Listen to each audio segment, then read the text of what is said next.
Hey guys, Jake Gaul here, doing my presentation for Dr. DeWitt's class on organizational behavior and leadership. I decided to do my presentation on enabling others to act from our textbook. Um, for this presentation, I will explain the key points on enabling others to act in the workplace, um, and then I'll show how this can be applied to the sports management field and talk about different opportunities where this might present itself in the real world, and we'll also talk about two peer-reviewed journal articles briefly related to this topic. So let's go ahead and get started. First thing on enabling others to act is gaining employees' trust. As a leader, gaining employees' trust is crucial. Um, and the first thing is to develop a cohesive and collaborative team. In order to do that, you need to provide them with the proper tools and trust them to get their job done correctly. Um, and with the proper tools, that involves giving them the proper training and support that they need in order to do their job correctly and efficiently. And if they know that they have your trust, then they will probably better perform for you as a leader. The next the next step will be having an open environment. Encourage face-to-face interactions with your employees and your team, um, and then be available to them whenever they do need help, because they will.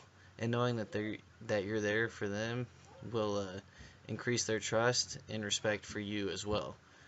And then lastly, on having an open environment, acknowledge the good work that your employees do.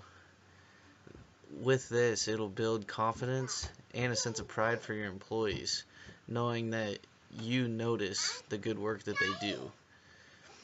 And then lastly, or my last point for enabling others to act, is having good collaboration with your team and your employees. Um, it's very important to have cooperative goals, not just single goals set aside for each person. Like, that's a good thing to have your own set of goals, but you need a group and cooperative goal and purpose for the end game.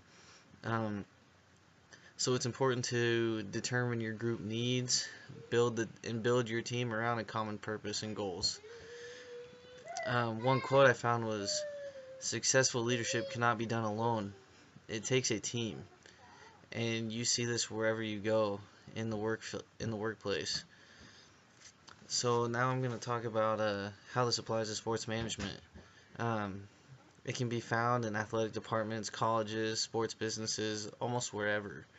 Um, you have to, and it starts from the top all the way down to the bottom. It starts from presidents of business or owners down to their general managers, down to your basic employees that work for an hourly rate. Um, and this goes for the same in the sports management field. You have presidents of a university who trust their athletic directors, who then trust all their head coaches, who trust their assistant coaches to give their teams the proper training and tools necessary to be a successful program. Um, and then, like, for opportunities where this could happen and present itself, would be in a sports game. Let's say in basketball or baseball, 10 seconds left, you have guys in foul trouble, and you have to put someone in that doesn't normally play in this certain moment. But with the proper training and skills, they're better prepared, and knowing that you have trust in them to go hit a shot or make a big defensive play or get the big hit in the bottom of the ninth inning as a pinch hitter, will increase the efficiency and success that your team will have if they have the proper tools, because you have enabled them to do bigger and better things and get the job done that they need to. Um, and then lastly, there's a couple journal articles I found that were related to enabling teams or employees to act. And the first one was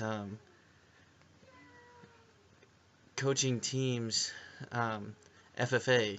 They were coaching their FFA teams, and they were giving them different techniques or strategies in order to be better prepared and excited for having their competitions.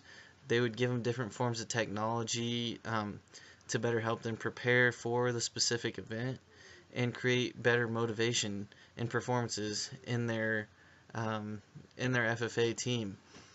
Um, it relates to sports management just by any other team, any sports team.